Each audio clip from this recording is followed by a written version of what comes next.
Allahu Akbar, Allahu Akbar, Allahu Akbar. La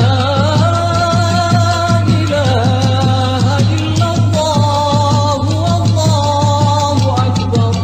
Allahu Akbar, walillahil hamd. Assalamualaikum warahmatullahi wabarakatuh. Alhamdulillahirabbil alamin. Alhamdulillahilladzi hamdan katsiran asyhadu an la ilaha illallah wahdahu la syarika lah wa asyhadu anna Muhammadan abduhu wa rasuluhu la nabiyya wa la rasula ba'dahu. Qala Allah ta'ala fil Qur'anil karim, a'udzu billahi minasy syaithanir rajim. Bismillahirrahmanirrahim. Inna a'tainakal kautsar fasholli li rabbika wanhar. Inna sani'aka huwal abtar. Shadaqallahu amin. Allahu akbar. Allahu akbar. Allahu akbar. La ilaha illallah. Allahu akbar.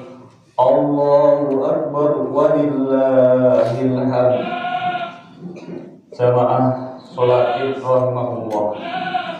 Segala puji dan kesyukuran kita panjatkan kepada Allah Subhanahu wa ta'ala.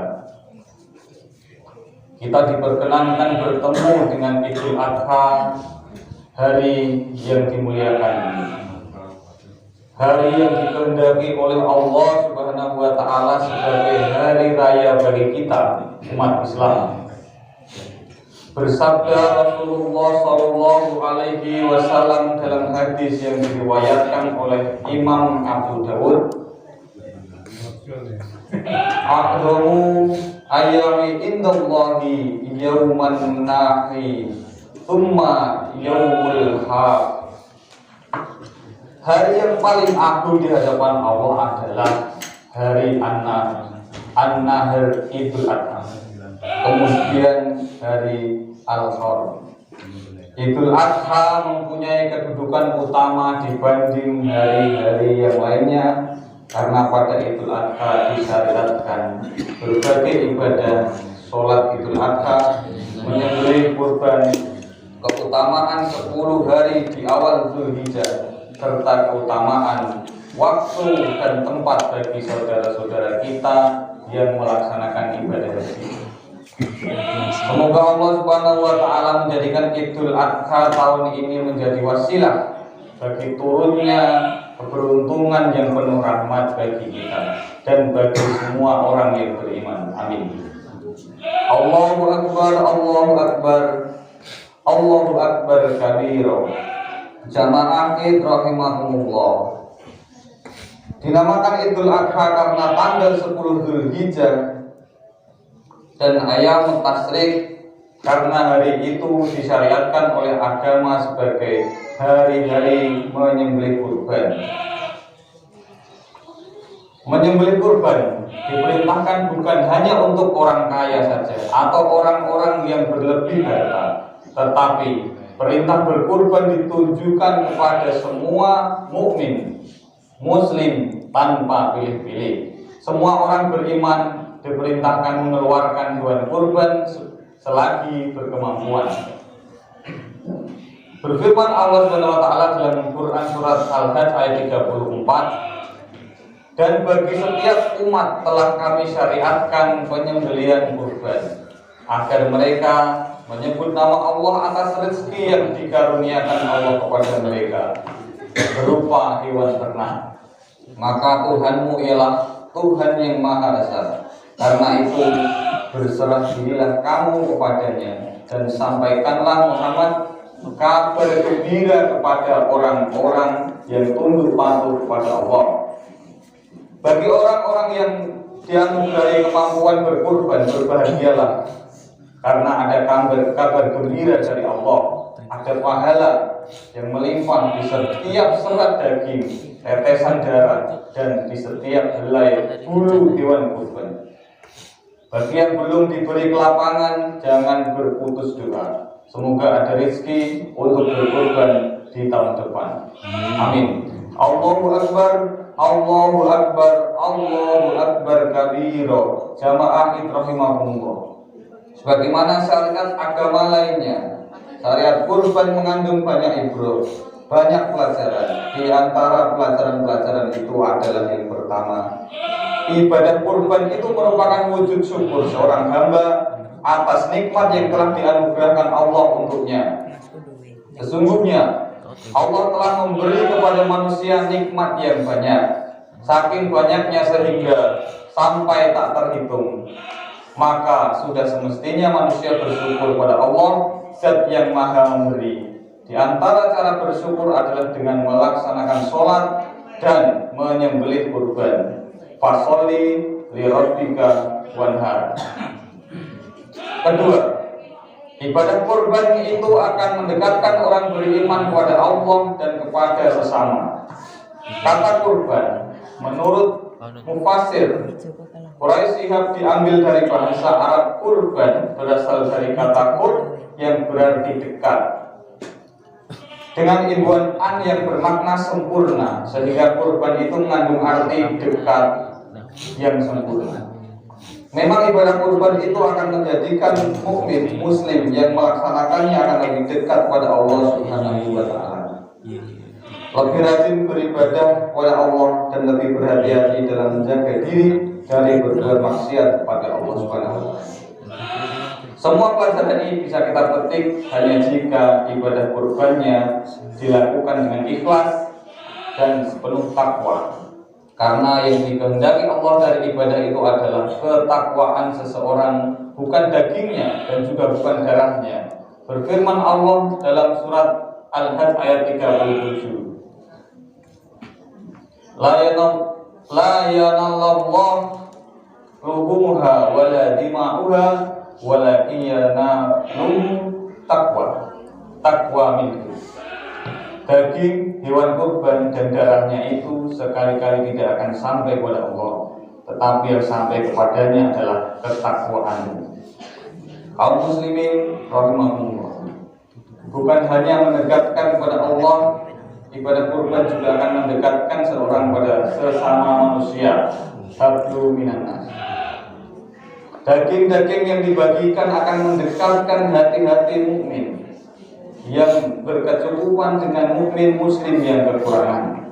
Cinta mencintai di antara mukmin muslim akan mempererat tali persaudaraan yang pada gilirannya akan membawa kepada ketentraman di masyarakat. Keadaan ini akan memudahkan dalam mewujudkan masyarakat adil, makmur, penuh ampunan Tuhan.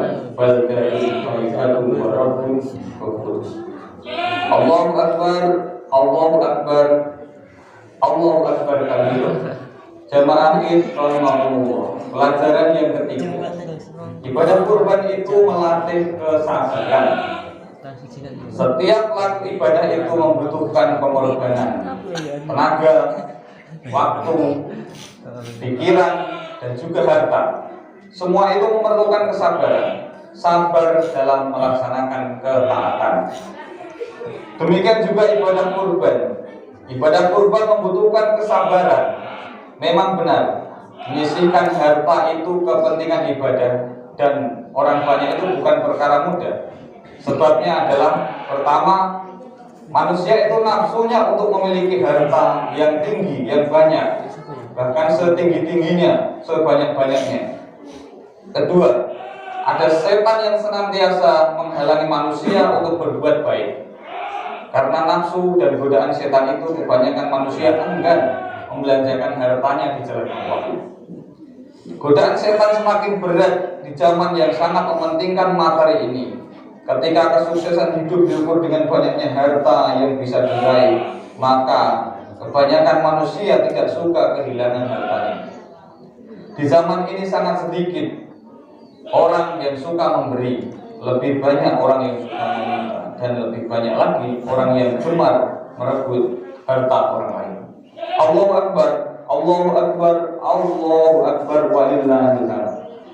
Jamaah rahimahumullah, menutup khutbah ini, khotib mengingatkan kepada diri sendiri dan jamaah yang saya cintai, sesungguhnya surga Jannatul Naim itu disediakan untuk orang-orang yang suka memberi, bukan tempat orang-orang yang suka meminta, juga bukan tempat dari orang-orang yang gemar mengambil atau merebut hak-hak orang lain. Mari kita berdoa, akhirnya mudah-mudahan Allah Subhanahu wa Ta'ala mengabulkan setiap hajat kita, mengabulkan setiap permohonan kita atas dasar keikhlasan kita beribadah kepada Allah Subhanahu wa Ta'ala, yang hanya mengharap semata-mata dari Allah Subhanahu wa Ta'ala, tidak mengharapkan pujian dari siapapun, tidak mengharapkan pujian dari makhluk, tidak mengharapkan pujian dari orang yang dicintai barangkali, namun semata-mata setiap kurban kita, setiap ibadah kita, pengorbanan kita yang lain sekecil apapun, mendapatkan balasan dari Allah Subhanahu wa Ta'ala dengan pahala yang sebaik-baiknya dan ridho Allah Subhanahu wa Ta'ala. Bismillahirrahmanirrahim. Alhamdulillahirabbil alamin. Allahumma shalli wa sallim wa barik ala khatamil annabiyya wal mursalin wa ala alihi wa sahbihi wa sallam tasliman katsiran. Allahumma ighfir lil muslimina wal muslimat wal mu'minina wal mu'minat al ahya'i minhum wal amwat innaka sami'un qaribun mujib. Ya Allah, berilah pertolongan kepada kami, karena sesungguhnya Engkau adalah Maha Penolong. Menangkanlah kami ya Allah, karena sesungguhnya Engkau lah sebaik-baik pemberi kemenangan. Ampunilah kami, karena sesungguhnya Engkau adalah sebaik-baik zat yang maha memberi ampunan ya Allah. Rahmatilah kami ya Allah, karena sesungguhnya Engkau lah yang maha memberi rahmat. Rabbana, curahkanlah rezeki kepada kami, karena sesungguhnya Engkau sebaik-baik pemberi rezeki. Tunjukilah kami, karena sesungguhnya Engkau lah sebaik-baik pemberi petunjuk. Lindungilah kami dari perbuatan zalim dan kufur ya Allah. Ya Allah, ya Tuhan kami, perbaikilah bagi kami agama kami sebagai benteng urusan kami. Perbaikilah bagi kami dunia kami yang menjadi tempat kehidupan kami. Perbaikilah bagi kami akhirat kami yang menjadi tempat kembali kami. Jadikanlah ya Allah kehidupan ini penambah kebaikan bagi kami, dan jadikanlah kematian kami sebagai kebebasan kami dari segala kejelekan.